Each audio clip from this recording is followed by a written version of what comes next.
Dengar Sifah, saya tidak suka melihatmu di rumah ini. Keluar dari rumah ini sekarang. Bu, Mas Riko bakal mencari aku tidak ya Bu? Apa Mas Riko juga membenciku? Assalamualaikum warahmatullahi wabarakatuh. Bayangkan seorang pembantu tua berusia 75 tahun, pulang setiap hari membawa sisa makanan dari rumah majikannya. Semua orang mengira itu hanya karena ia miskin dan lapar. Namun siapa sangka, di balik kantong plastik itu tersimpan sebuah rahasia besar yang bisa menghancurkan sebuah keluarga kaya raya. Di tengah hujan badai, seorang istri diusir tanpa belas kasihan, dan hanya satu orang yang berani menolongnya, dengan tubuh rentah dan hati yang tulus. Ternyata, sahabat semuanya, sebelum kita mulai cerita ini, tuliskan dulu di kolom komentar dari kota mana kalian menonton. Semoga yang like dan subscribe channel ini dimudahkan segala urusannya, dilapangkan rezekinya, disehatkan badannya, dan dikabulkan semua hajat dunia akhirat oleh Allah Subhanahu wa Ta'ala. Amin ya Robbal Alamin. Sekarang, mari kita mulai ceritanya. Setiap pagi, ketika langit masih berwarna abu pucat dan suara azan subuh belum sepenuhnya hilang dari udara, Bukmarni sudah terjaga. Tubuhnya yang renta tak lagi membutuhkan alarm. Usia 75 tahun membuat tidurnya ringan. Sering terbangun oleh nyeri di lutut dan pinggang yang tak pernah benar-benar sembuh sejak puluhan tahun lalu. Di kamar kecil berukuran tak lebih dari 2 kali 3 meter di belakang ruah besar itu, Bukmarni duduk perlahan di atas dipan kayu yang sudah mengeluarkan bunyi berderit setiap kali ia bergerak. Kasur tipisnya sudah cekung di tengah, selimutnya tipis dan mulai pudar warnanya. Namun tak ada keluhan yang keluar dari bibirnya. Ia hanya menghela napas pelan, lalu bangkit dengan hati-hati. Tangannya meraba dinding mencari saklar lampu. Namun sebelum menyalakannya, ia berhenti sejenak. Ia terbiasa menghemat listrik. Lampu bisa menunggu, pikirnya. Ia mengambil air wudhu di kamar mandi kecil, air dingin menyentuh kulit keriputnya, membuatnya sedikit menggigil. Bibirnya komat-kamit melafalkan doa, memohon kekuatan untuk menjalani hari seperti hari-hari sebelumnya. Bukmarni sudah bekerja di rumah itu lebih dari 30 tahun. Sejak Pak Riko masih bujang, sejak rumah itu belum semegah sekarang. Ia menyaksikan perubahan demi perubahan, dari tembok yang dulu hanya 1 lantai, hingga kini menjulang tinggi dengan pilar-pilar putih dan lampu gantung berkilau. Namun, hidupnya tetap sama. Ia masih Bukmarni yang bangun sebelum matahari, membersihkan rumah, memasak, mencuci, dan pulang dengan kantong plastik berisi sisa makanan.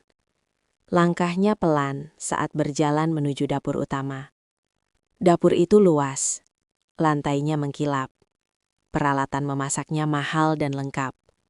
Namun Bukmarni selalu merasa kecil di ruangan sebesar itu. Ia berdiri di depan meja dapur, menarik napas, lalu mulai bekerja. Pisau di tangannya sedikit bergetar saat memotong bawang. Penglihatannya sudah tak setajam dulu. Beberapa kali ia harus mendekatkan wajahnya agar irisan tidak melenceng. Matanya mulai berair, entah karena bawang atau karena sesuatu yang lebih dalam dari itu. Ia teringat masa mudanya. Dulu ia juga punya mimpi. Punya keluarga utuh. Namun hidup tak selalu memberi pilihan. Suaminya meninggal muda. Anaknya pergi merantau dan tak pernah kembali. Bukmarni bertahan sendiri, menggantungkan hidupnya pada pekerjaan yang ia jalani dengan sepenuh hati. Tak lama kemudian, suara langkah kaki terdengar dari arah tangga. Bukmarni segera menegakkan badan, memastikan dapur terlihat rapi. Ia tahu siapa yang akan datang. Siva muncul dengan wajah yang selalu terlihat lembut. Usianya 32 tahun, namun sorot matanya sering tampak lelah.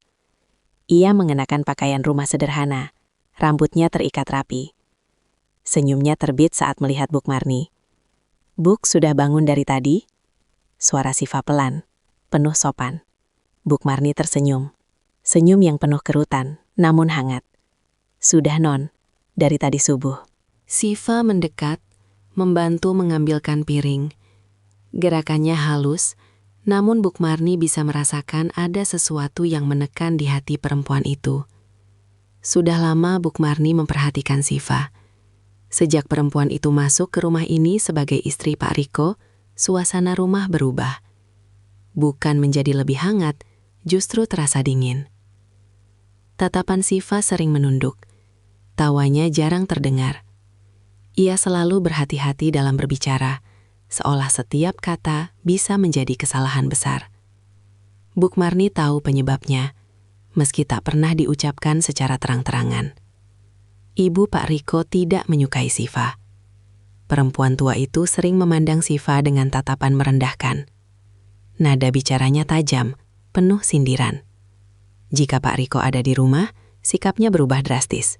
Senyum palsu terpasang, suara dilembutkan. Namun begitu Pak Riko pergi, wajah aslinya muncul. Bukmarni sering menjadi saksi bisu. Ia mendengar bentakan dari balik pintu, melihat Siva keluar dari kamar dengan mata sembab, bibir bergetar menahan tangis. Namun Bukmarni hanya bisa diam. Ia hanyalah pembantu. Ia takut kehilangan pekerjaan satu-satunya. Pagi itu, Pak Riko belum turun ke ruang makan. Ia sedang bersiap untuk perjalanan dinas keluar kota. Tas-tas besar sudah terjajar rapi di dekat pintu. Supir menunggu di luar. Bukmarni menyiapkan sarapan seperti biasa. Makanan mewah tersaji di meja makan panjang. Namun ia tahu, yang akan dimakan Siva hanya sedikit. Perempuan itu sering kehilangan selera makan. Tak lama kemudian, Pak Riko muncul dengan setelan rapi. Wajahnya tampak lelah namun berwibawa. Ia duduk di kursi utama, menyapa Siva dengan singkat, lalu fokus pada ponselnya. Pembicaraan mereka datar, seperlunya. Bukmarni melirik dari kejauhan. Ada rasa tidak enak di dadanya. Firasat yang sulit dijelaskan. Setelah sarapan, Pak Riko berpamitan. Ia mencium kening Siva sekilas, lalu berjalan keluar. Tak ada percakapan panjang, tak ada pesan khusus. Mobil mewah itu melaju meninggalkan halaman rumah. Sejak saat itu, suasana rumah berubah menjadi lebih sunyi. Bukmarni melanjutkan pekerjaannya, membersihkan ruang tamu, menyapu lantai, mengelap meja. Namun telinganya waspada. Ia bisa merasakan ketegangan di udara. Benar saja, belum lama ia selesai mengepel, suara keras terdengar dari arah ruang tengah. Dasar perempuan tidak tahu diri. Bukmarni berhenti. Tangannya mencengkram gagang pel dengan kuat. Ia mengenal suara itu. Ia melangkah pelan mendekati sumber suara. Berdiri di balik dinding. Ia tidak ingin terlihat, namun ia tak sanggup menjauh. Ibu Pak Riko berdiri di hadapan Siva. Wajahnya merah, matanya tajam. Siva berdiri dengan kepala tertunduk, tangannya gemetar. "Kamu pikir pantas jadi istri anak saya?" bentaknya. Siva tak menjawab. Air matanya jatuh membasahi lantai. Bukmarni menelan ludah. Dadanya terasa sesak. Ia ingin maju, ingin membela. Namun kakinya seolah tertanam di lantai. Rasa takut menahannya. Bentakan itu terus berlanjut. Kata-kata tajam menghujani Siva seperti cambuk. Bukmarni memejamkan mata. Hatinya menangis. Setelah beberapa saat, suara itu mereda. Siva masuk ke kamar, menutup pintu pelan. Ibu Pak Riko melangkah pergi dengan wajah puas. Bukmarni kembali ke dapur dengan langkah gontai. Tangannya gemetar saat menyusun piring. Ia merasa bersalah. Ia merasa pengecut. Siang hari tiba. Bukmarni memasak makan siang. Seperti biasa, ia menyisihkan sedikit sisa makanan ke dalam wadah kecil. Bukan untuk dirinya sendiri, tapi untuk dibawa pulang. Ia selalu melakukan itu dengan izin Pak Riko. Ia tak pernah mencuri. Ia hanya meminta sisa. Baginya, sisa itu adalah berkah. Saat sore menjelang, Bukmarni melihat langit mulai menggelap. Angin bertiup kencang. Hujan tampaknya akan turun. Ia menatap jam dinding. Waktu pulangnya hampir tiba. Biasanya ia pulang dengan tenang, berjalan pelan menuju rumahnya yang tak terlalu jauh. Namun hari itu, hatinya gelisah. Ia melirik ke arah kamar Siva. Pintu masih tertutup, tak ada suara. Bukmarni menggenggam kantong plastik berisi sisa makanan. Tangannya bergetar. Ada dorongan kuat di hatinya, perasaan yang belum pernah ia rasakan sebelumnya. seolah sesuatu akan terjadi, sesuatu yang besar, sesuatu yang akan mengubah segalanya. Ia menarik napas panjang. Bibirnya bergetar saat berdoa dalam hati, memohon perlindungan kepada Allah untuk semua yang tinggal di rumah itu. Hujan mulai turun, perlahan namun pasti. Tetesannya semakin lama semakin deras, memukul atap rumah dengan suara yang menyesakkan. Buk Marni melangkah menuju pintu belakang. Ia menoleh sekali lagi ke arah rumah besar itu. Dadanya terasa berat. Ada rasa takut, ada rasa iba, ada rasa pasrah bercampur menjadi satu. Ia tak tahu bahwa langkah kecilnya hari itu akan menjadi awal dari sebuah peristiwa besar. Peristiwa yang akan menguji kesetiaan, mengungkap kebenaran, dan mengubah hidup banyak orang selamanya. Buk Marni membuka pintu, melangkah keluar di bawah hujan dengan tubuh renta dan hati yang penuh kegelisahan, tanpa menyadari bahwa malam itu takdir sedang menunggu di ujung jalan. Hujan yang turun sore itu semakin deras. Air mengalir di sela-sela halaman rumah besar Pak Riko, membentuk genangan kecil yang memantulkan cahaya lampu taman. Dari balik jendela kamarnya, Siva berdiri terpaku. Tubuhnya terasa dingin, bukan hanya karena udara, tetapi karena kata-kata yang masih terngiang jelas di kepalanya.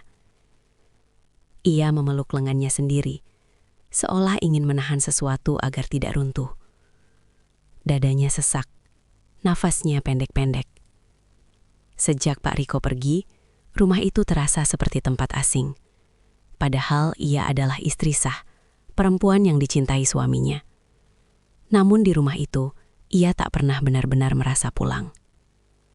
Siva teringat hari pertama ia menginjakkan kaki di rumah ini sebagai menantu. Senyumnya tulus, hatinya penuh harap.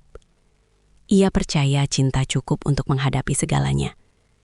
Namun tatapan dingin ibu mertuanya saat itu sudah menjadi tanda yang tak pernah ia pahami sepenuhnya. Setiap hari adalah ujian, setiap pagi adalah rasa cemas. Siva belajar menunduk, belajar diam, belajar menelan luka sendirian. Ia memilih bertahan demi Pak Riko, demi pernikahan yang ia jaga dengan sepenuh hati. Namun, hari itu berbeda. Langkah kaki terdengar di luar kamar. Siva menegang. Ia tahu siapa pemilik langkah itu. Pintu kamarnya terbuka tanpa diketuk. Ibu mertuanya berdiri di ambang pintu, wajahnya keras, matanya menilai dari ujung rambut hingga kaki. "Kamu masih di sini," suaranya dingin. Siva menelan ludah. "Iya, Bu." "Sudah puas menguras harta anak saya," lanjutnya tajam. Siva menggeleng pelan. "Saya tidak pernah berniat seperti itu." Ucapan itu justru memicu kemarahan. Ibu mertuanya melangkah masuk, menutup pintu dengan keras. "Kamu pikir saya bodoh? Perempuan seperti kamu cuma modal wajah dan air mata." Siva mundur selangkah, tangannya gemetar. Kata-kata itu menusuk, menghancurkan sisa harga diri yang ia jaga mati-matian. "Aku tidak pernah ingin kaya, Bu. Aku hanya ingin menjadi istri yang baik." Suara Siva bergetar. Tamparan itu datang begitu cepat. Siva terhuyung, jatuh ke sisi ranjang. Pipinya panas, telinganya berdengung. Ia tak menangis keras. Ia hanya menunduk, air mata jatuh tanpa suara. "Jangan bawa-bawa anak saya," bentak ibu mertuanya. "Kamu tidak pantas." Di dapur, Buk Marni menghentikan gerakannya. Suara itu jelas terdengar. Tubuhnya menegang. Tangannya mencengkeram kain lap hingga basah oleh keringat. Ia ingin berlari, ingin masuk ke kamar itu. Namun rasa takut kembali menahannya. Ia hanyalah pembantu. Ia sudah tua. Ia takut diusir, takut kehilangan pekerjaan, takut tak bisa makan esok hari. Namun di dalam dadanya ada sesuatu yang berontak. Di dalam kamar, hujan di luar semakin deras, petir menyambar, membuat jendela bergetar. Ibu mertua Siva berdiri dengan napas memburu, matanya penuh amarah yang tak teredam. "Pergi dari rumah ini," katanya dingin. Siva mengangkat kepala, matanya membelalak. "Bu, sekarang," ulangnya. "Keluar sebelum aku panggil satpam." Siva berdiri dengan tubuh gemetar. Ia memandang sekeliling kamar yang selama ini ia huni. Lemari, cermin, ranjang. Semua terasa asing. Ia tak membawa apapun selain pakaian yang menempel di tubuhnya. Di luar hujan, Bu, ucapnya lirih. Itu bukan urusanku. Pintu dibuka lebar. Angin dingin dan air hujan langsung masuk ke dalam kamar. Siva berdiri kaku. Kakinya terasa lemas. Dunia seolah berputar. Ia melangkah keluar. Setiap langkah terasa berat. Air hujan langsung membasahi rambut dan wajahnya. Gaunnya basah, menempel di tubuh. Namun hatinya lebih basah dari itu. Dari kejauhan, Bukmarni melihat siluet Siva di tengah hujan. Dadanya seperti diremas, matanya berkaca-kaca. Ia ingin memanggil, namun suaranya tercekat. Siva berjalan tanpa tujuan. Gerbang rumah terbuka. Tanpa ada yang menahan, ia melangkah keluar. Gerbang itu menutup di belakangnya dengan suara besi yang dingin. Bukmarni berdiri terpaku. Tubuhnya gemetar hebat. Air hujan bercampur air mata mengalir di pipinya. Ia merasa telah gagal sebagai manusia. Tak lama kemudian, Ibu Pak Riko keluar ke ruang tamu. Wajahnya tenang, seolah tak terjadi apa-apa. Bukmarni menunduk saat berpapasan. Ia tak berani menatap, namun hatinya berteriak. Sore itu berubah menjadi malam dengan cepat. Hujan tak kunjung reda. Petir terus menyambar, seolah langit ikut marah atas apa yang terjadi. Bukmarni menyelesaikan pekerjaannya dengan pikiran kosong. Setiap gerakan terasa berat. Pikirannya hanya tertuju pada satu sosok di luar sana, berjalan sendirian di tengah badai. Jam dinding berdetak pelan. Waktu pulang tiba. Biasanya, Bukmarni akan berganti pakaian dengan tenang. Namun kali ini, tangannya gemetar saat mengambil tas lusuhnya. Ia memasukkan sisa makanan ke dalam kantong plastik. Jumlahnya lebih banyak dari biasanya. Ia tak tahu mengapa ia melakukan itu. Tangannya bergerak begitu saja. Ia melirik ke arah ruang tamu. Ibu Pak Riko sedang duduk menonton televisi, tertawa kecil melihat acara favoritnya. Bukmarni merasa mual. Dengan langkah cepat, Bukmarni berpamitan. Suaranya pelan, hampir tak terdengar. Ia tak menunggu jawaban. Ia membuka pintu belakang dan melangkah keluar. Hujan langsung menyambutnya. Air dingin menembus pakaian tipisnya. Namun Bukmarni tak peduli. Ia mempercepat langkah.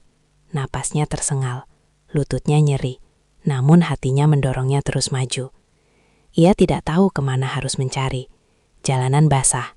Lampu jalan redup. Namun ia terus berjalan. Memanggil nama Siva dalam hati. Memohon pada Allah agar dipertemukan.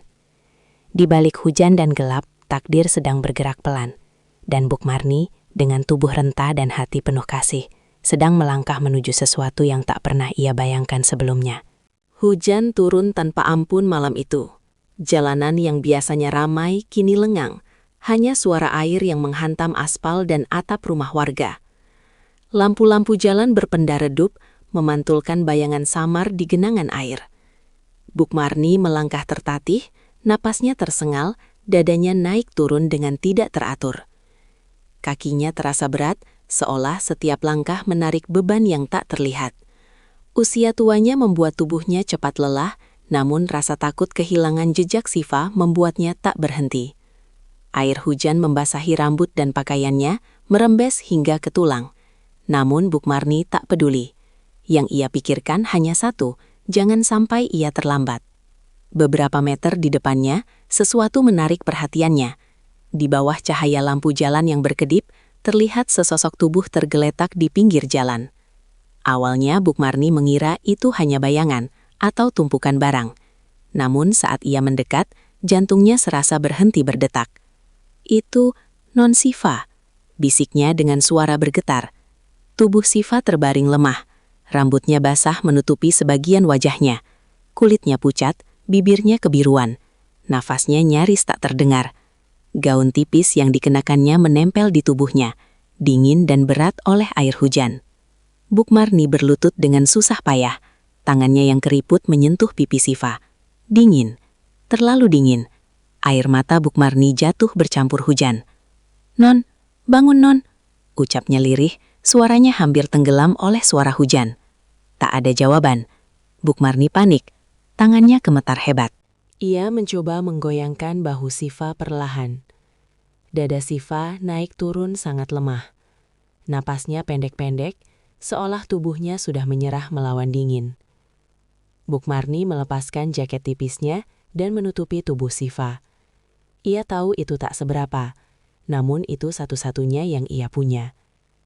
Dengan tenaga yang tersisa, ia mencoba mengangkat tubuh Siva. Berat, bukan karena tubuh itu besar, melainkan karena tubuh Bukmarni sudah tak kuat. Ia mengangkat sedikit demi sedikit, berhenti lalu mencoba lagi. Lututnya hampir menyerah. Punggungnya terasa seperti ditusuk-tusuk. Namun setiap kali ia hampir jatuh, wajah Siva yang pucat kembali memberinya kekuatan. "Ya Allah, tolong beri saya tenaga," ucapnya di sela tangis. Akhirnya dengan napas tersengal dan tubuh gemetar, Bukmarni berhasil mengangkat Siva ke pundaknya. Langkahnya tertatih. Beberapa kali hampir jatuh.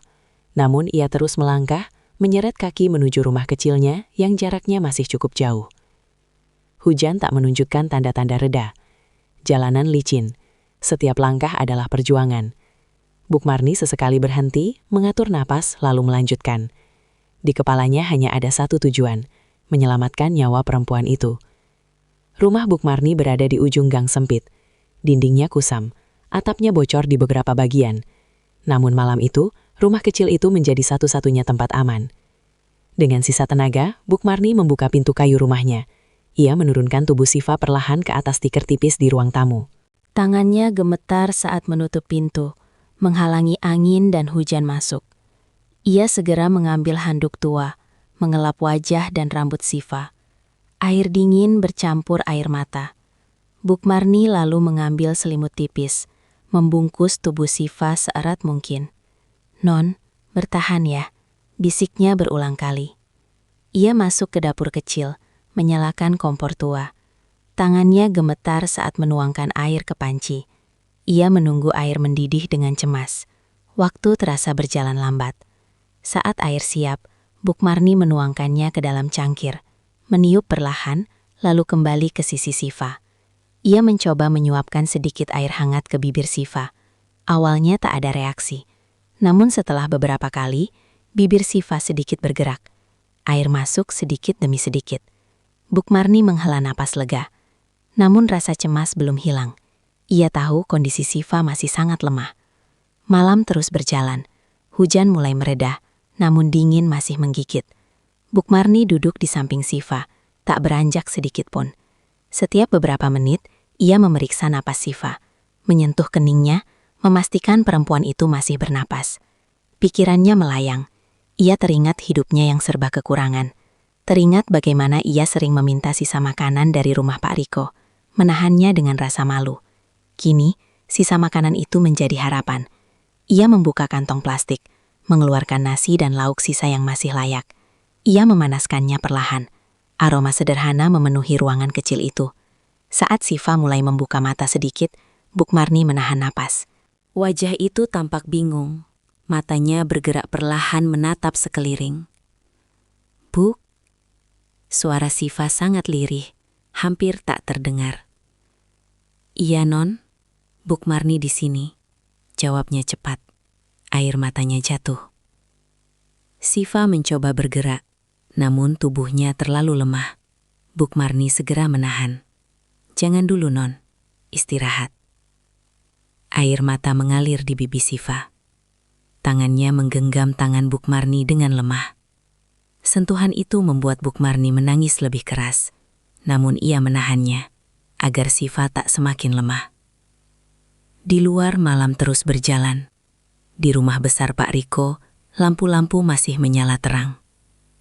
Tak ada yang tahu, tak ada yang peduli, bahwa di sebuah rumah kecil di ujung gang, dua perempuan sedang berjuang melawan dingin, luka, dan takdir yang kejam.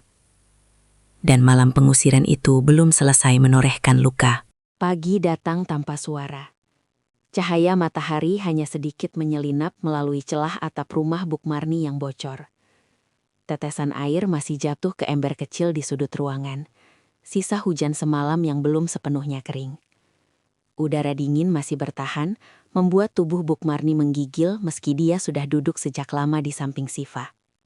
Sepanjang malam, Bukmarni hampir tak memejamkan mata. Setiap kali kelopak matanya terasa berat, ia segera terjaga oleh rasa takut yang tiba-tiba menyergap.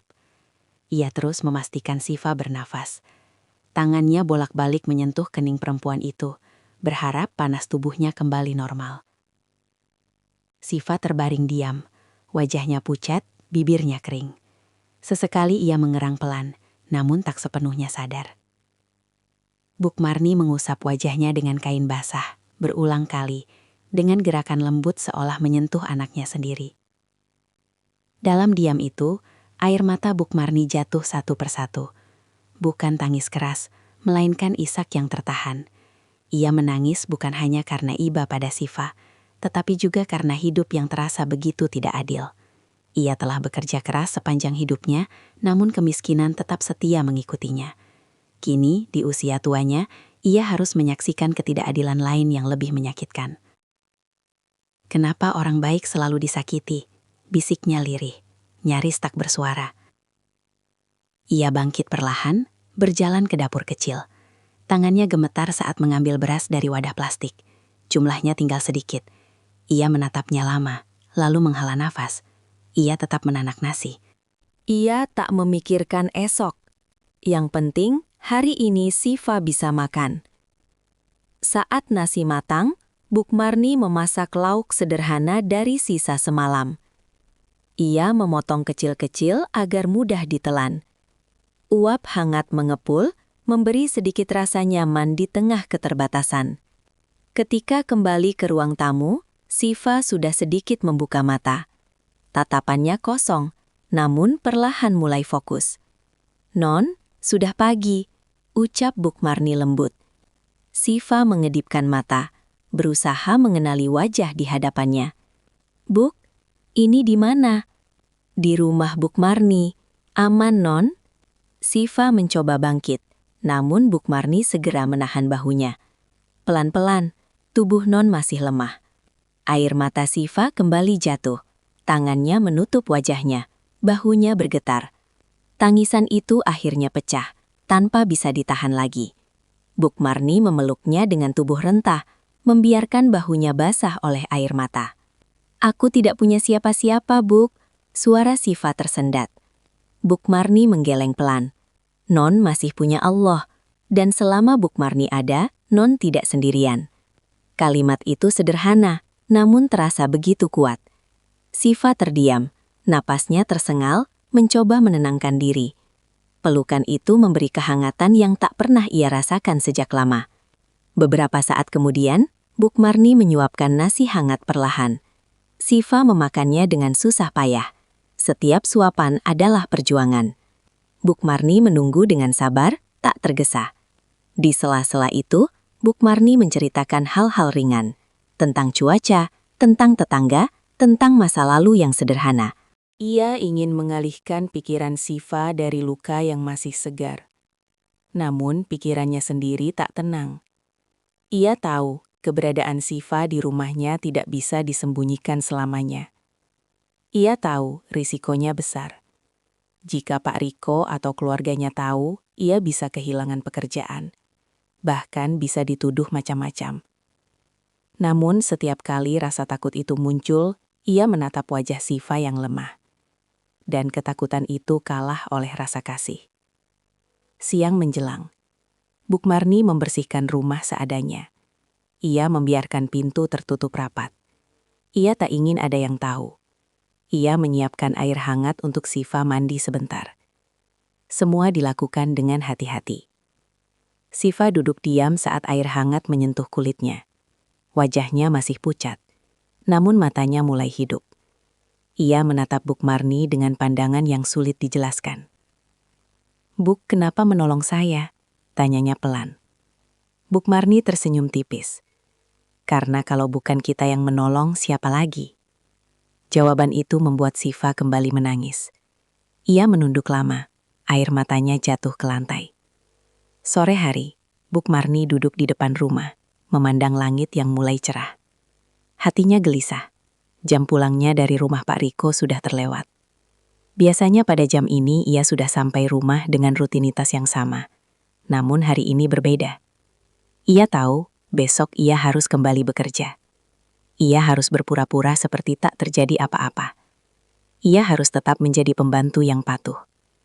Namun pikirannya sudah penuh oleh kekhawatiran. Malam kembali turun. Buk Marni menyalakan lampu kecil. Ia duduk di samping Siva yang sudah tertidur lelap. Napas perempuan itu lebih teratur. Wajahnya sedikit lebih berwarna. Buk Marni mengusap keningnya perlahan. Air matanya kembali jatuh. Ia tak tahu sampai kapan ia bisa melindungi perempuan itu. Ia tak tahu bagaimana akhir dari semua ini. Namun satu hal yang ia tahu, sejak malam hujan itu, hidupnya tak akan pernah sama lagi. Pagi berikutnya datang dengan langkah ragu. Matahari muncul malu-malu di balik awan tipis, seolah enggan menyingkap sisa luka malam sebelumnya. Buk Marni sudah berdiri sejak subuh. Ia menyapu lantai tanah di depan rumah kecilnya, mengumpulkan daun-daun basah yang terbawa angin semalam. Tangannya bergerak perlahan, punggungnya sedikit membungkuk, namun pikirannya sepenuhnya tertuju pada satu hal, Siva. Di dalam rumah, perempuan itu masih terbaring. Napasnya lebih teratur, namun tubuhnya belum sepenuhnya pulih. Setiap kali Buk Marni melangkah ke dalam, ia melihat dada Siva naik turun dengan ritme yang membuatnya sedikit lega. Namun rasa cemas belum benar-benar pergi. Luka batin tak terlihat, tapi Buk Marni bisa merasakannya dari cara Siva tidur gelisah, dari kening yang sering berkerut meski mata terpejam. Buk Marni menyiapkan air hangat. Ia memanaskannya dengan kompor kecil yang nyalanya sering redup. Uap tipis memenuhi ruangan. Dengan kain bersih, ia kembali mengompres kening Siva, mengusap pipi yang masih pucat. Gerakannya lembut, seolah takut menyakiti. Siva terbangun perlahan. Matanya terbuka setengah, lalu menatap langit-langit rumah yang kusam. Ada kebingungan di sana, lalu kesadaran datang seperti gelombang kecil. "Buk," suaranya serak. "Iya non, Buk di sini," jawab Buk Marni cepat, mendekat. Siva menelan ludah, tenggorokannya kering. Buk Marni segera menyodorkan air hangat. Siva minum sedikit demi sedikit, berhenti beberapa kali untuk menarik napas. "Maaf merepotkan, Bu," ucapnya lirih. Buk Marni menggeleng. Tidak ada yang merepotkan. Kalimat itu sederhana, namun diucapkan dengan keyakinan yang membuat Siva terdiam. Matanya berkaca-kaca. Ia memalingkan wajah, seolah takut air matanya kembali jatuh. Buk Marni tahu, bukan hanya tubuh Siva yang lemah, jiwanya juga terluka. Maka ia tak memaksa. Ia membiarkan Siva diam, memberi ruang untuk bernapas. Menjelang pagi penuh, Buk Marni bersiap untuk kembali bekerja. Hatinya berat meninggalkan Siva sendirian, namun ia tak punya pilihan. Ia harus pergi agar segalanya terlihat normal. Ia menyusun rencana sederhana. Pintu dikunci dari dalam, jendela ditutup rapat. Ia meninggalkan sedikit makanan dan air di dekat Siva. "Sabar ya non, Buk Marni pulang sore," ucapnya lembut. Siva mengangguk pelan. Tangannya menggenggam selimut tipis, seolah itu satu-satunya pegangan yang ia miliki. Buk Marni melangkah keluar rumah. Gang sempit itu terasa lebih panjang dari biasanya. Setiap langkah seperti menarik hatinya kembali.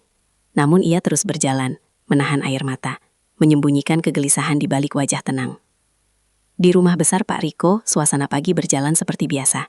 Dapur kembali ramai oleh suara panci dan piring. Buk Marni bekerja dengan kepala tertunduk, fokus pada tugas-tugasnya. Namun pikirannya melayang jauh. Setiap bunyi pintu membuat jantungnya berdegup lebih cepat. Ibu Pak Riko melintas dengan wajah dingin. Tak ada tanda-tanda keresahan, seolah kejadian malam itu tak pernah ada. Buk Marni menunduk, menyembunyikan amarah yang perlahan mengendap di dadanya. Saat jam makan siang tiba, Buk Marni kembali menyisihkan sisa makanan. Kali ini lebih banyak dari biasanya. Tangannya bergerak cepat, matanya waspada. Ada rasa takut, namun juga tekad. Ia tahu, sisa makanan ini bukan lagi sekadar tambahan. Ini adalah penopang hidup. Sore hari, hujan kembali turun, meski tak sederas kemarin. Buk Marni berpamitan pulang lebih cepat. Alasannya sederhana, tubuhnya tidak enak. Ibu Pak Riko hanya mengangguk tanpa menoleh. Buk Marni mempercepat langkahnya. Hujan membasahi jalan, namun ia tak peduli. Begitu sampai di rumah kecilnya, ia membuka pintu dengan napas tertahan. Siva masih di sana. Duduk bersandar di dinding, memeluk lutut. Matanya kosong, menatap lantai. "Non," panggil Buk Marni. Siva menoleh, lalu berdiri perlahan. Langkahnya masih goyah. Buk Marni segera mendekat, menuntunnya kembali duduk. "Buk takut non kenapa-kenapa." Siva menggeleng pelan. "Aku cuma teringat." Buk Marni tak bertanya. Ia tahu kenangan itu belum siap diceritakan. Ia hanya menyodorkan makanan, menyuapi dengan sabar. Siva makan perlahan, sesekali berhenti. Napasnya memburu saat ingatan buruk menyergap. Malam itu, hujan turun lagi. Tidak deras, namun cukup untuk membawa kembali rasa dingin. Buk Marni menyalakan lampu kecil. Bayangan mereka berdua memanjang di dinding. Dua perempuan dari dunia berbeda, dipertemukan oleh luka dan belas kasih. Siva memandang Buk Marni lama. Buk tidak takut. Buk Marni tersenyum tipis. Takut itu ada, tapi meninggalkan orang yang butuh lebih menakutkan. Siva menunduk. Tangannya mengepal. Napasnya bergetar. Air mata jatuh satu persatu, membasahi lantai tanah. Buk Marni duduk di sampingnya, tak berkata apa-apa. Ia membiarkan tangis itu keluar, karena ia tahu tubuh yang lemah butuh menangis agar tetap bertahan. Di luar hujan terus turun, membasuh jalanan, atap, dan tanah. Di dalam rumah kecil itu, dua hati yang lelah mencoba berdiri kembali, perlahan, tanpa suara. Hari-hari berikutnya berjalan pelan, seolah waktu ikut menyesuaikan diri dengan keadaan di rumah kecil Buk Marni. Pagi datang tanpa kegaduhan. Tak ada suara kendaraan mewah, tak ada langkah kaki tergesa. Yang terdengar hanya ayam tetangga berkokok dan angin yang menyusup melalui celah dinding kayu. Siva mulai bisa bangun sendiri, meski langkahnya masih goyah. Ia sering berdiri lama di depan pintu, memandang keluar dengan tatapan kosong. Setiap suara keras membuat tubuhnya menegang. Setiap bayangan lewat membuat napasnya tertahan. Luka di tubuhnya mulai pulih, namun luka di hatinya masih terbuka. Buk Marni memperhatikan semua itu tanpa banyak bicara. Ia tahu penyembuhan tak selalu bisa dipercepat, maka ia memilih hadir, menemani dalam diam, menyediakan air hangat, makanan sederhana, dan doa yang tak putus-putus. Setiap pagi, sebelum berangkat kerja, Buk Marni menyiapkan segalanya. Nasi disisihkan sedikit, air minum diletakkan di tempat mudah dijangkau. Pintu dikunci dari dalam agar Siva merasa aman. "Kalau ada apa-apa jangan buka pintu," pesannya setiap kali. Siva selalu mengangguk, tatapannya penuh rasa terima kasih yang tak terucap. Di rumah besar Pak Riko, Buk Marni kembali pada perannya. Ia menyapu lantai marmer yang dingin, mengelap meja-meja mengilap, memasak hidangan mahal yang aromanya memenuhi dapur. Namun hatinya terasa asing. Setiap piring yang ia susun terasa seperti pengingat akan jarak antara dua dunia yang ia jalani. Ia semakin sering meminta sisa makanan. Tangannya menengadah dengan rasa malu yang sama seperti dulu, namun kini disertai urgensi. Ia menyimpannya rapi, memastikan makanan itu masih layak. Ia tak pernah mengambil lebih dari yang tersisa. Namun jumlahnya cukup membuat siapapun yang memperhatikan merasa heran. Ibu Pak Riko mulai melirik dengan tatapan curiga. Namun Buk Marni menunduk lebih dalam, bekerja lebih rajin, seolah tak ada yang berubah. Sore hari adalah saat yang paling Buk Marni tunggu. Langkahnya selalu dipercepat saat pulang. Gang sempit terasa seperti jalan pulang yang sesungguhnya. Begitu pintu kayu terbuka, ia menghela napas lega melihat Siva masih di sana. Siva kini mulai membantu hal-hal kecil. Menyapu lantai, mencuci piring, menata tikar. Gerakannya hati-hati, seperti orang yang takut berbuat salah. Buk Marni sering menegur lembut. "Tidak usah dipaksakan, Non." Namun Siva bersikeras. Aku tidak ingin hanya merepotkan. Kata-kata itu membuat Bukmarni terdiam. Ia melihat bayangan dirinya sendiri di mata Siva, perempuan yang terlalu sering merasa menjadi beban, padahal keberadaannya adalah anugerah. Malam-malam di rumah reot itu dipenuhi percakapan pelan, kadang tentang masa lalu Bukmarni, tentang suami yang meninggal muda, tentang anak yang pergi tanpa kabar, kadang tentang Siva, tentang pernikahannya, tentang harapan yang dulu ia simpan rapi. Bukmarni mendengarkan tanpa menghakimi. Ia tak memberi nasihat panjang. Ia hanya berkata, "Sabar ya non," dengan nada yang penuh makna. Siva sering terbangun di tengah malam karena mimpi buruk. Nafasnya tersengal, tubuhnya gemetar. Setiap kali itu terjadi, Bukmarni selalu ada.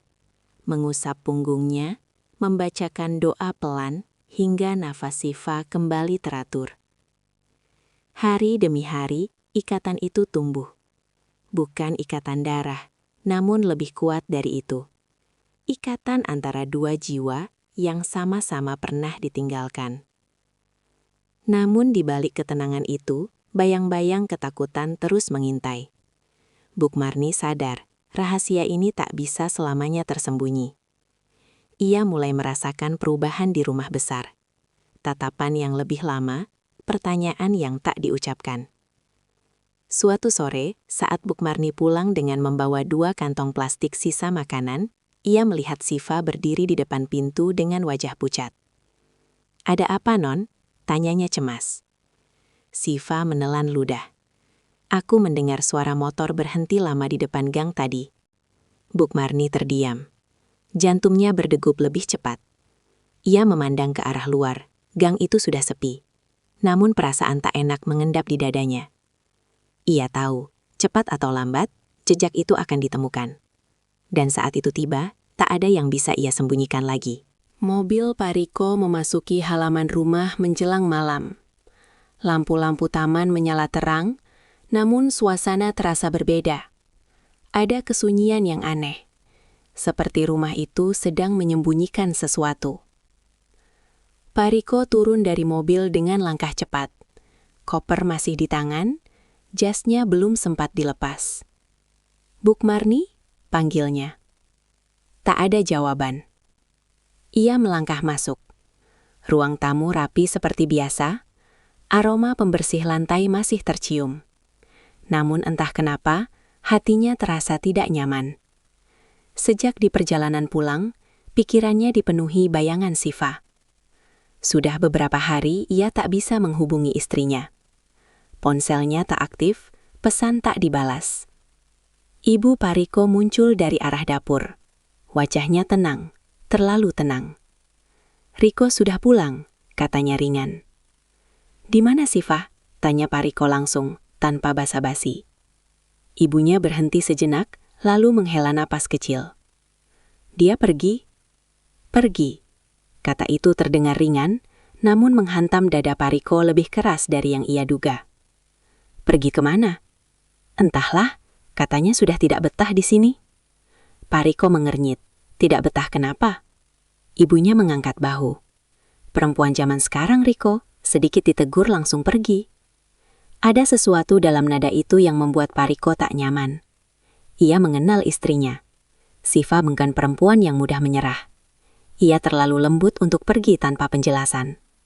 Pariko naik ke kamar. Lemari Siva masih rapi. Banyak pakaiannya masih tergantung. Barang-barang pribadinya tertinggal. Hatinya semakin gelisah. Jika pergi atas kemauan sendiri, kenapa tak membawa apapun?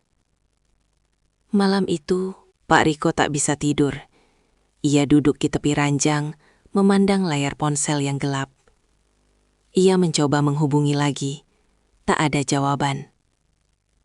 Keesokan harinya, ia mulai memperhatikan hal-hal kecil yang sebelumnya tak ia pedulikan. Bukmarni terlihat lebih sering menunduk. Langkahnya tergesa saat jam pulang tiba. Tangannya selalu membawa kantong plastik yang tampak lebih berat dari biasanya. Pak Riko memperhatikan dari kejauhan. Ia tak berkata apa-apa, namun pikirannya bekerja. Bukmarni telah bekerja puluhan tahun. Ia mengenal kebiasaannya. dan perubahan kecil itu tak luput dari matanya. "Buk," panggil Pak Riko suatu sore. Buk Marni berhenti, jantungnya berdegup kencang. Ia menoleh dengan senyum yang dipaksakan. "Iya, Pak." "Kamu akhir-akhir ini sering pulang cepat." Buk Marni menunduk. "Badan saya suka tidak enak, Pak." Pak Riko mengangguk pelan, namun matanya mengamati lebih dalam. Kantong plastik di tangan Buk Marni terlihat penuh. "Itu sisa makanan?" "Iya, Pak, kalau boleh," jawabnya lirih. Pak Riko tak melarang, ia hanya mengangguk. Namun sejak saat itu, perhatiannya tak lagi lepas. Hari-hari berikutnya kecurigaan itu tumbuh. Setiap sore Buk Marni selalu tergesa. Setiap sore kantong plastik itu selalu ada. Dan setiap malam kamar Siva tetap kosong. Hati Pak Riko terbelah antara logika dan perasaan. Ibunya terus mengatakan bahwa Siva pergi sendiri. Namun ada suara kecil di dalam dadanya yang terus menolak percaya. Suatu sore, saat matahari hampir tenggelam, Pak Riko membuat keputusan. Ia melihat Buk Marni keluar lewat pintu belakang seperti biasa. Langkahnya cepat, meski tubuhnya renta. Pak Riko mengambil kunci mobil, lalu keluar lewat pintu depan. Ia menjaga jarak, memastikan Buk Marni tak menyadari kehadirannya. Mobil melaju pelan, mengikuti langkah Buk Marni yang menyusuri jalan kecil. Dari jalan besar ke gang sempit. Dari gang ke jalan yang semakin kecil. Pak Riko mulai merasa aneh. Ini bukan arah pulang Buk Marni yang ia kenal. Jantungnya berdegup lebih cepat. Setiap belokan membawa perasaan yang tak bisa ia jelaskan. Buk Marni berhenti di ujung gang. Ia menoleh sebentar, lalu membuka pintu sebuah rumah kecil yang tampak hampir roboh. Pak Riko menghentikan mobilnya agak jauh. Ia turun perlahan. Kakinya terasa berat saat melangkah mendekat. Rumah itu sunyi. Lampu kecil menyala dari dalam. Dan sebelum ia sempat mengetuk, pintu itu terbuka dari dalam. Pak Riko membeku. Di ambang pintu, berdiri Siva. Wajahnya pucat, tubuhnya kurus. Namun matanya yang menatap Pak Riko penuh luka yang tak pernah ia lihat sebelumnya. Waktu seolah berhenti di ambang pintu itu. Pak Riko berdiri kaku, napasnya tertahan. Dadanya naik turun tanpa suara. Matanya terpaku pada sosok yang selama berhari-hari hanya hadir sebagai bayangan dan kerinduan yang tak terjawab. "Siva?" Suaranya keluar pelan, nyaris tak terdengar. Siva membeku. Wajahnya memucat lebih dari sebelumnya. Tangannya gemetar saat menggenggam daun pintu. Ia tak pernah membayangkan pertemuan ini akan terjadi di tempat seperti ini. Di rumah reyot, di gang sempit, di hadapan seseorang yang seharusnya menjadi pelindungnya. Pak Riko melangkah maju satu langkah. Kakinya terasa berat, seolah tanah menahannya. Ia memperhatikan setiap detil. Wajah Siva yang lebih tirus, mata yang cekung, bibir yang kering. Semua itu berbicara lebih banyak dari kata-kata. "Apa yang terjadi?" tanyanya lirih. Siva tak menjawab. Air matanya jatuh begitu saja. Bahunya bergetar. Kata-kata tersangkut di tenggorokan. Di belakangnya, Buk Marni muncul dengan wajah panik. Tangannya gemetar saat melihat Pak Riko berdiri di depan rumah kecilnya. Ia menunduk refleks, rasa takut menyergap seluruh tubuhnya. "Pak," ucapnya pelan. Pak Riko menoleh. Tatapannya berganti dari bingung menjadi tajam, lalu hancur perlahan. Ia mulai mengerti. Potongan-potongan kecil yang selama ini ia abaikan, kini menyatu dengan menyakitkan. "Buk Warni," katanya pelan namun berat. "Apa yang sebenarnya terjadi?" Buk Marni tak langsung menjawab. Ia menatap Siva sekilas, lalu kembali menunduk. Bibirnya bergetar. Ia tahu, tak ada lagi tempat bersembunyi. "Masuklah, Pak," ucapnya akhirnya. Pak Riko melangkah masuk. Ruangan itu sempit, dindingnya kusam, atapnya rendah. Namun yang membuat dadanya sesak bukanlah keadaan rumah itu, melainkan kenyataan bahwa istrinya tinggal di sana. Siva duduk perlahan di tikar. Tangannya saling menggenggam. Napasnya tersengal. Pak Riko duduk di depannya. Jaraknya dekat. Terlalu dekat untuk menghindari kebenaran. "Kamu kenapa tidak bilang apa-apa?" Suaranya bergetar. "Kenapa kamu di sini?" Siva menunduk lama. Air mata jatuh ke punggung tangannya. "Aku tidak tahu harus kemana." Kalimat itu sederhana, namun menghantam Pak Riko seperti pukulan keras. Ia menghela napas dalam, mencoba menahan emosi yang mulai membuncah. Bukmarni berdiri di sudut ruangan. Tangannya saling menggenggam erat. Setiap detik terasa seperti hukuman. "Buk," panggil Pak Riko tanpa menoleh. "Kamu tahu semua ini?" "Iya, Pak," jawabnya lirih. "Kenapa tidak bilang ke saya?" Bukmarni terdiam, dadanya naik turun. "Saya takut, Pak." Pak Riko memejamkan mata. Ia merasakan sesuatu yang pahit mengalir di dadanya. Takut, kata itu menggema. Bahkan pembantu setianya takut mengatakan kebenaran kepadanya. Siva akhirnya mengangkat wajah. Matanya merah, penuh luka. "Aku tidak pergi, Riko. Aku diusir." Kalimat itu jatuh di ruangan sempit itu dengan berat yang luar biasa. Pak Riko membuka mata perlahan. Tatapannya kosong sesaat, lalu berubah gelap. "Diusir," ulangnya pelan. Siva mengangguk. Bahunya kembali bergetar. Kata-kata mulai keluar, terputus-putus. Tentang bentakan, tentang dorongan, tentang hujan, tentang malam yang dingin. Setiap kata adalah pisau. Pak Riko menunduk, tangannya mengepal. Rahangnya mengeras, napasnya berat. Bukmarni meneteskan air mata. Ia tak sanggup lagi menahan. Ia menceritakan semuanya. Dari apa yang ia lihat, dari bagaimana ia menemukan Syifa tergeletak lemah, dari bagaimana ia membawa perempuan itu pulang dengan sisa tenaga. Ruangan itu dipenuhi isak tertahan. Tak ada yang bicara beberapa saat. Hanya suara napas dan hujan kecil di luar yang tersisa. Pak Riko berdiri perlahan, tubuhnya gemetar, bukan karena takut, melainkan karena amarah yang mulai membakar dari dalam. "Aku harus pulang," katanya singkat. Syifa menatapnya dengan cemas. "Riko." Pak Riko menoleh, tatapannya lembut sesaat.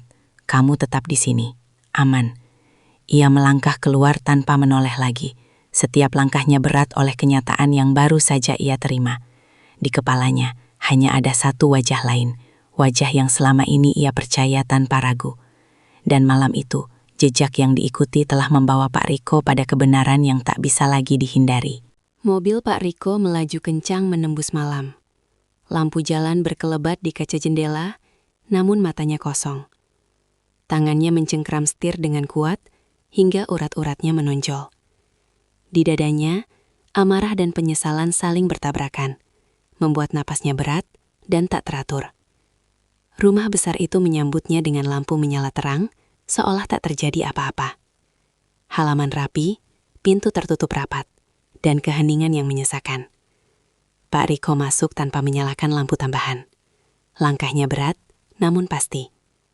Ibunya sedang duduk di ruang tengah, menonton televisi dengan wajah tenang.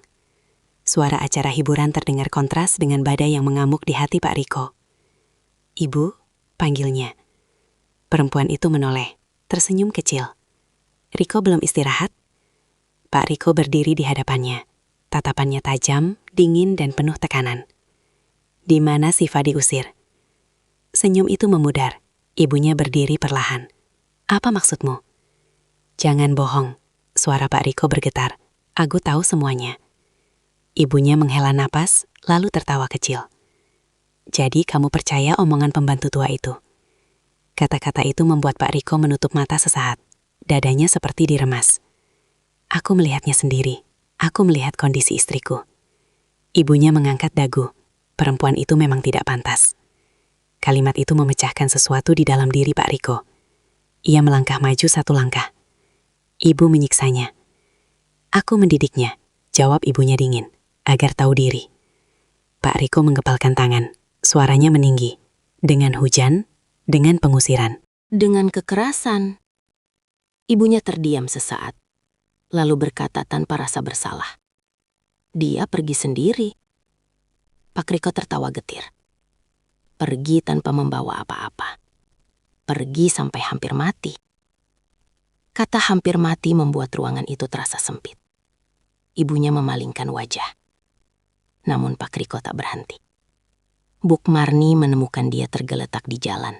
Lanjutnya, perempuan tua itu mengangkat tubuh istriku dengan sisa tenaganya. Ibunya menelan ludah. Namun egonya masih bertahan.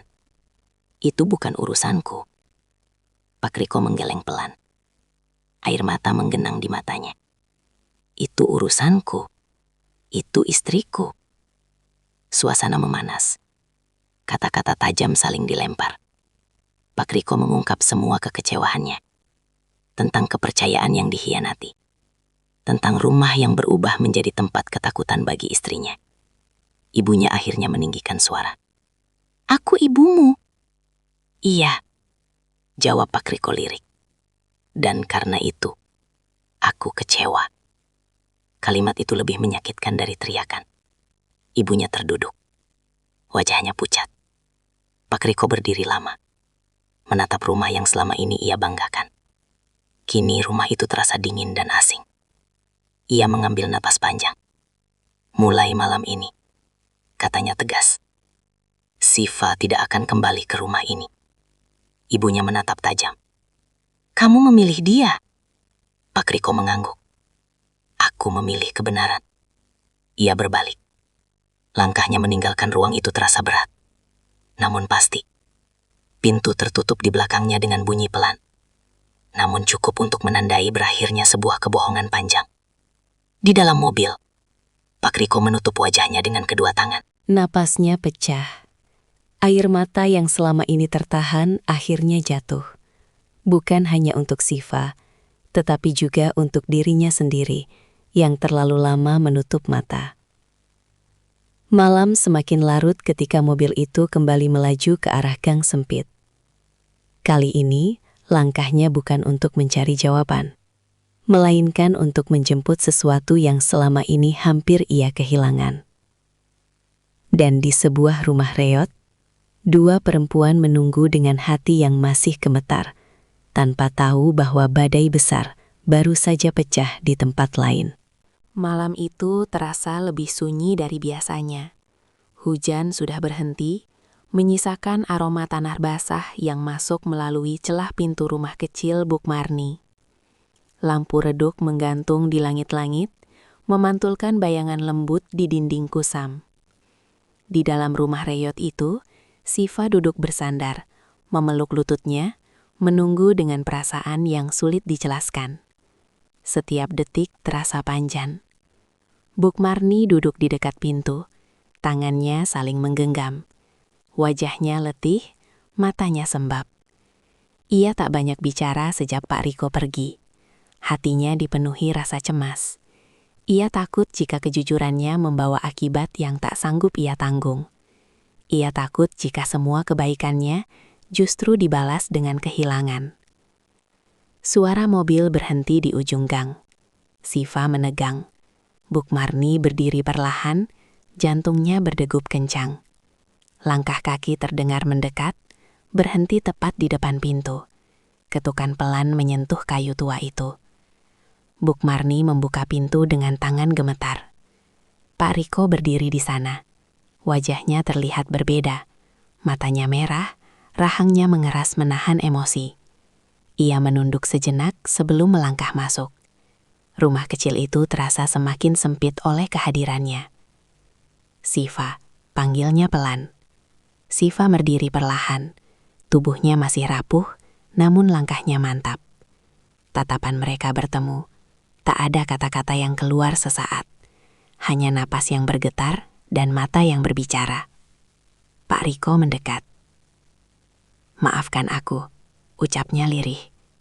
Aku gagal melindungimu. Air mata Siva jatuh tanpa suara. Ia tak berlari, tak berteriak. Ia hanya berdiri, membiarkan kata-kata itu menyentuh luka yang masih terbuka. Pak Riko menoleh ke arah Buk Marni.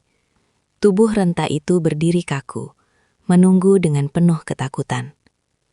Buk, katanya dengan suara berat. Buk Marni menunduk. Maafkan saya, Pak. Saya tidak bermaksud melawan siapapun. Pak Riko menggeleng. Ia melangkah mendekat, lalu melakukan sesuatu yang membuat Bukmarni terkejut. Ia menunduk rendah di hadapan perempuan tua itu. "Justru saya yang harus minta maaf," ucapnya. "Karena keberanian yang tidak saya miliki ada pada diri ibu." Air mata Bukmarni jatuh deras. Tangannya gemetar. Ia tak pernah membayangkan hari ini. Ia tak pernah berharap apapun selain bisa bekerja dengan jujur dan pulang membawa sisa makanan. "Saya hanya tidak ingin Non Siva mati di jalan, Pak," katanya lirih. Kalimat itu membuat Pak Riko menutup mata. Napasnya tersendat. Malam itu mereka berbicara pelan. Tak ada teriakan, tak ada kemarahan. Hanya pengakuan, penyesalan, dan keheningan yang menenangkan. Pak Riko memutuskan membawa Siva pergi dari rumah besar itu. Bukan kembali, tetapi memulai dari tempat yang benar-benar aman. Sebelum pergi, Pak Riko berdiri di depan Bukmarni. Ia menggenggam tangan keriput itu dengan penuh hormat. "Bukmarni tidak akan bekerja lagi," katanya. Bukmarni terkejut. Wajahnya pucat. "Kalau begitu, saya minta maaf, Pak." Pak Riko menggeleng pelan. Bukan dipecat, tapi dimuliakan. Ia menyerahkan sebuah amplop tebal dan kunci rumah kecil yang baru. Bukan rumah mewah, namun layak dan hangat. Tempat Bukmarni bisa beristirahat tanpa takut kekurangan. "Saya tidak bisa membalas kebaikan ibu," lanjutnya.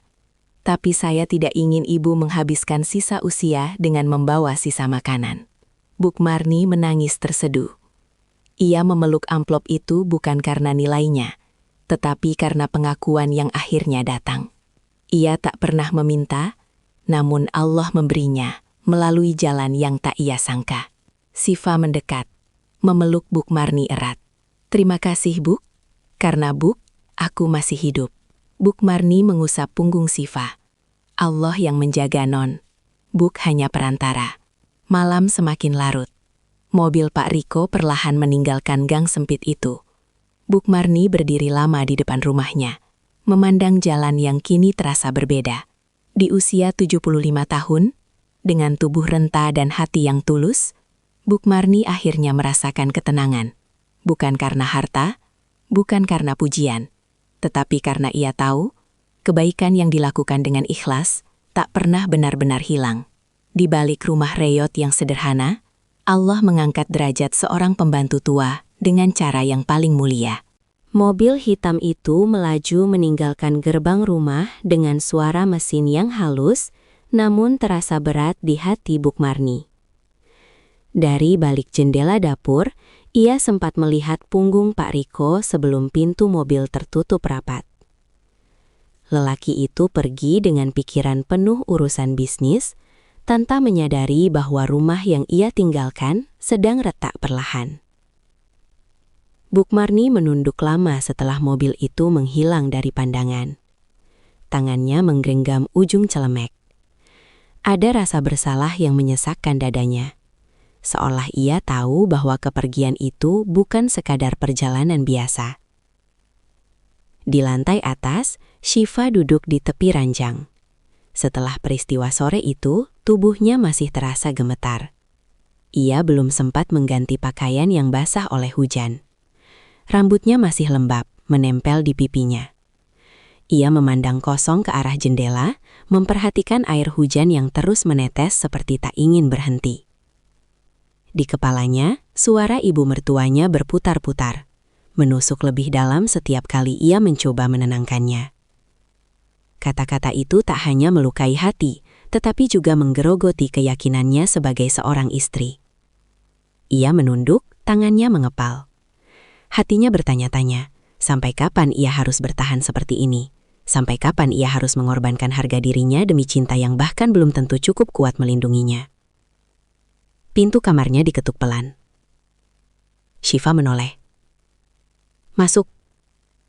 Bukmarni muncul di ambang pintu. Wajahnya terlihat cemas, matanya penuh kekhawatiran. Ia membawa segelas air hangat. "Non, minum dulu," ucapnya lirih. Siva tersenyum tipis, senyum yang lebih mirip usaha untuk tidak menangis. Ia menerima gelas itu dengan tangan gemetar. "Terima kasih, Bu." Bukmarni berdiri beberapa detik, ragu. Ada banyak hal yang ingin ia katakan, namun semuanya tertahan di tenggorokan.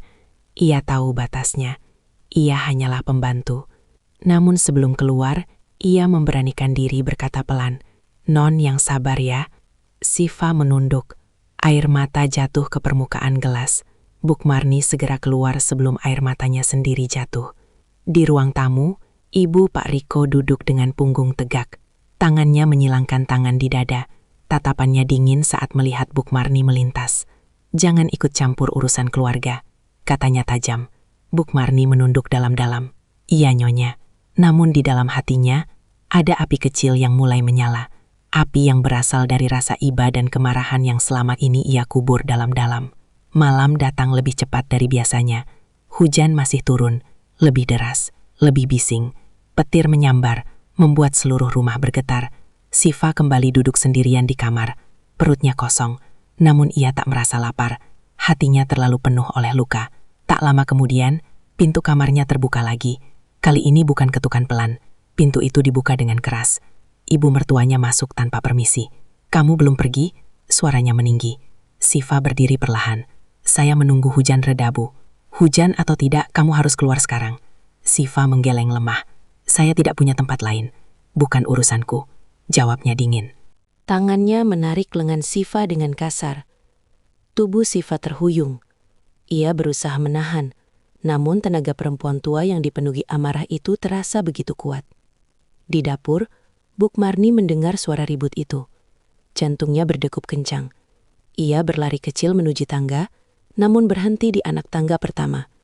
Kakinya gemetar hebat. Ia mendengar suara tangisan tertahan. Ia mendengar suara pintu dibanting. Lalu suara hujan kembali mendominasi segalanya. Bukmarni terduduk di anak tangga. Tangannya menutup mulutnya sendiri agar isak tangisnya tidak terdengar. Dadanya terasa sesak, napasnya tersendat. Ia merasa tak berdaya. Beberapa menit kemudian, Ibu Pak Riko turun ke ruang tamu dengan wajah puas. Rambutnya rapi, pakaiannya tak basah sedikit pun, seolah tak terjadi apa-apa. Bukmarni menunduk dalam-dalam saat perempuan itu lewat. Namun di dalam dadanya, ada suara kecil yang terus berteriak, memintanya melakukan sesuatu. Malam semakin larut. Jam dinding menunjukkan waktu pulang. Biasanya Bukmarni akan berganti pakaian, mengambil tas, dan melangkah pulang dengan tubuh lelah, namun hati tenang. Namun malam itu tak ada ketenangan. Ia masuk ke kamar kecilnya. Tangannya gemetar saat mengenakan jaket tipis. Ia memasukkan sisa makanan ke dalam kantong plastik. Tanpa sadar, ia mengambil lebih banyak dari biasanya. Tangannya bergerak cepat, seolah waktu sedang mengejarnya. Ia memandang cermin kecil di dinding. Wajahnya tampak lebih tua dari biasanya. Keriputnya semakin dalam.